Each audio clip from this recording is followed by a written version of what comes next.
ದಸರಾ ಹಬ್ಬದ ಪ್ರಯುಕ್ತ ಶಿಡ್ಲಘಟ್ಟ ಕ್ಷೇತ್ರದ ಜನತೆಗೆ ಗುಡ್ ನ್ಯೂಸ್. ಶಿಡ್ಲಘಟ್ಟ ಕ್ಷೇತ್ರದ ಜನತೆಗೆ ಕಾಂಗ್ರೆಸ್ ಮುಖಂಡ ಬಂಪರ್ ಕೊಡುಗೆಯನ್ನ ನೀಡಿದ್ದಾರೆ. ರಾಜೀವ್ ಗೌಡ್ರು ಉಚಿತವಾಗಿ ಸಾಮೂಹಿಕ ವಿವಾಹಕ್ಕೆ ತಯಾರಿಯನ್ನ ನಡೆಸಿದ್ದಾರೆ. ಕಾಂಗ್ರೆಸ್ ಮುಖಂಡ ರಾಜೀವ್ ಗೌಡ ಜನ್ಮದಿನದ ಪ್ರಯುಕ್ತ ಸಾಮೂಹಿಕ ವಿವಾಹವನ್ನ ನಡೆಸಲಾಗುತ್ತೆ. ಧರ್ಮಾತೀತವಾಗಿ 108 ಜೋಡಿಗಳಿಗೆ ಉಚಿತ ಸಾಮೂಹಿಕ ವಿವಾಹ ಫೆಬ್ರವರಿ ತಿಂಗಳಲ್ಲಿ ರಾಜೀವ್ ಗೌಡ ಜನ್ಮದಿನಾಚರಣೆ ಹಿನ್ನೆಲೆಯಲ್ಲಿ ಕಾರ್ಯಕ್ರಮ ಇರುತ್ತೆ. ರಾಜೀವ್ ಗೌಡ ಮತ್ತು ಸಹನಾರಿಂದ 108 ಜೋಡಿಗಳ ಉಚಿತ ಮದುವೆಗೆ ತಯಾರಿಯನ್ನ ನಡೆಸಲಾಗಿದೆ. ಕ್ಷೇತ್ರದಲ್ಲಿ 108 ಅಲ್ಲದೆ 1000 ಜೋಡಿ ಬಂದರೂ ಕೂಡ ವಿವಾಹಕ್ಕೆ ಸಿದ್ಧ ಅಂತೇಳಿ ಹೇಳ್ತಾ ಇದ್ದಾರೆ. ಕ್ಷೇತ್ರದ ಜನರಿಗೆ ಎಂಥ ಸಂದರ್ಭದಲ್ಲೂ ಕೂಡ ನಾನಿದ್ದೇನೆ ಅನ್ನುವಂತಹ ಭರವಸೆಯನ್ನ ಕೊಟ್ಟಿದ್ದಾರೆ ಜನನಾಯಕ. ಶಿಡ್ಲಘಟ್ಟದ ನನ್ನ ಗೃಹ ಕಚೇರಿಗೆ ಭೇಟಿ ಕೊಟ್ಟು ನೋಂದಣಿ ಮಾಡಿಸಿಕೊಳ್ಳಿ. ಹಿಂದೂ ಕ್ರಿಶ್ಚಿಯನ್ ಸೇರಿ ಯಾವುದೇ ಸಮುದಾಯದ ಜೋಡಿಗಳಿದ್ರೂ ಪರವಾಗಿಲ್ಲ, ಸಾಮೂಹಿಕ ವಿವಾಹಕ್ಕೆ ನೂತನ ವಧು ವರ ಜೋಡಿಗಳು ನೋಂದಣಿಯನ್ನ ಮಾಡಿಕೊಳ್ಳಿ ಅಂತ ಹೇಳಿದ್ದಾರೆ. ಶಿಡ್ಲಘಟ್ಟದಲ್ಲಿ ಕಾಂಗ್ರೆಸ್ ಪಕ್ಷದ ಪರಾಜಿತ ಅಭ್ಯರ್ಥಿ ರಾಜೀವ್ ಗೌಡ ಈ ರೀತಿಯಾಗಿ ಹೇಳಿಕೆಯನ್ನ ನೀಡಿರುವಂತದ್ದು. ವರ್ಗಾವಣೆ ಕೂಡಿರೋದ್ರಿಂದ ರೈತರಿಗೆ ಒಂದು ಸಹಕಾರಿಯಾಗಬೇಕು, ರೈತರ ಪರವಾಗಿ ನಿಲ್ಲಬೇಕು, ರೈತರ ಪರವಾಗಿ ಹೋರಾಟಕ್ಕೆ ಏನು ಯಾವತ್ತೂ ನಾನು ಸಿದ್ಧವಾಗಿದ್ದೀನಿ, ಇವತ್ತು ಕೂಡ ಇರಬೇಕು ಅನ್ನೋ ಒಂದು ತೀರ್ಮಾನ ಮಾಡಿ ಅವತ್ತೊಂದು ದಿನ 108 ಮದುವೆಗಳು ಮಾಡಿಸೋದ್ರ ಮುಖಾಂತರ ಆ 108 ಜೋಡಿಗೆ ಒಂದೊಂದು ಹಸು ಕೊಟ್ಟು ಆ ಒಂದು ಕುಟುಂಬಕ್ಕೆ ಒಂದು ನಾವು ಎಲ್ಲೋ ಒಂದು ಆರ್ಥಿಕವಾಗಿ ಸದೃಢವಾಗಿರೋ ರೀತಿಯಲ್ಲಿ ಸಹಕಾರಿಯಾಗಬೇಕು ಅಂತ ತೀರ್ಮಾನ ಮಾಡಿದ್ದೀವಿ. ಹಂಗಾಗಿ ಇವತ್ತು ನಮ್ಮ ಏನು ABD ಕಚೇರಿ ಇದೆ, ಕಚೇರಿನಲ್ಲಿ ಇವತ್ತಿನಿಂದ ನೋಂದಣಿ ಪ್ರಾರಂಭ ಮಾಡ್ತಿದ್ದೀವಿ. ಯಾವುದೇ ಜನಾಂಗ ಇರ್ಬೋದು, ಯಾವುದೇ ಕಮ್ಯುನಿಟಿ, ಹಿಂದೂ ಮುಸ್ಲಿಂ ಕ್ರಿಶ್ಚಿಯನ್ಸ್, ಯಾವುದೇ ಜನಾಂಗ, ಹಿಂದೂನಲ್ಲಿ ಯಾವುದೇ ಜನಾಂಗ ಇರ್ಬೋದು, ಅವತ್ತು ಎಲ್ಲ ಸ್ವಾಮೀಜಿಗಳನ್ನು ಎಲ್ಲ ಜನಾಂಗದ ಗುರುಗಳನ್ನು ಕರೆದು ಒಂದು ಒಳ್ಳೆ ಎಲ್ಲ ಗುರುಗಳ ಆಶೀರ್ವಾದದಿಂದ ಆ ಒಂದು ಮದುವೆ ಕಾರ್ಯಕ್ರಮನ ಮಾಡಬೇಕು ಅಂತ ಅಂದ್ಕೊಂಡಿದ್ದೀವಿ. 108 ಜೋಡಿ ಅಂದ್ಕೊಂಡಿದ್ದೀವಿ. 108ಕ್ಕೂ ಹೆಚ್ಚಿನ ಇನ್ನೂ ಬರುವಂಥ ಭರವಸೆ ಕೂಡ ಇದೆ. ಎಷ್ಟಾದರೂ ಆಗ್ಬೋದು, 108 ಮಿನಿಮಮ್ ಅಂದ್ಕೊಂಡಿದ್ದೀವಿ. ಅದಕ್ಕಿಂತ ಹೆಚ್ಚಿಗೆ ಬಂದ್ರೂ ಎಷ್ಟೇ ಜೋಡಿಗಳು ಬರಲಿ ಅಷ್ಟೂ ಜೋಡಿಗಳಿಗೂ ಆ ಮದುವೆಯ ಖರ್ಚೇನಿರುತ್ತೆ, ಬಟ್ಟೆ ಇರ್ಬೋದು, ಹೆಣ್ಣು ಗಂಡಿಗೆ ಮತ್ತೆ ತಾಳಿ ಖರ್ಚಿರ್ಬೋದು, ಮತ್ತೆ ಆ ಕುಟುಂಬಕ್ಕೆ ಒಂದು ಹಸು ಕೊಟ್ಟು ಒಂದು ಅವ್ರಿಗೊಂದು ಜೀವನ ರೂಪಣೆ ಮಾಡಿಕೊಡ್ಬೇಕು.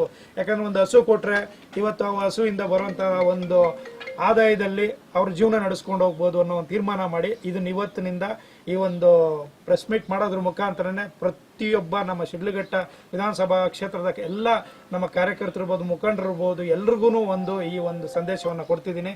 ಇವತ್ತಿನಿಂದಾನೇ ತಾವೆಲ್ಲ ಕೂಡ ನೋಂದಾಯಿಸ್ಬೋದು. ನಮ್ಮ ಆಂಬ್ಯುಲೆನ್ಸ್ ಟೋಲ್ ಫ್ರೀ ನಂಬರ್ ಏನಿದೆ 9900100616 ನಂಬರ್ಗೆ ಕರೆ ಮಾಡಿ, ಅಥವಾ ಯಾರಾದರೂ ನಮ್ಮ ಆಫೀಸಲ್ಲಿ ಗೊತ್ತಿರೋಂಥವ್ರು ಇದ್ರೂ ಪರವಾಗಿಲ್ಲ ಕರೆ ಮಾಡಿ, ಅಥವಾ ತಾವು ಖುದ್ದು ಬಂದು ಇಲ್ಲಿ ರಿಜಿಸ್ಟ್ರೇಷನ್ ಮಾಡಿ ಆ ಒಂದು ಮದುವೆ ಇದನ್ನು ಕನ್ಫರ್ಮ್ ಮಾಡಿಕೊಂಡು ಹೋಗ್ಬೋದು. ಏನೇ ಹೆಚ್ಚಿನ ಮಾಹಿತಿ ಬೇಕಾದರೂ ಕೂಡ ನನಗೂ ಕೂಡ ಕಾಲ್ ಮಾಡ್ಬೋದು.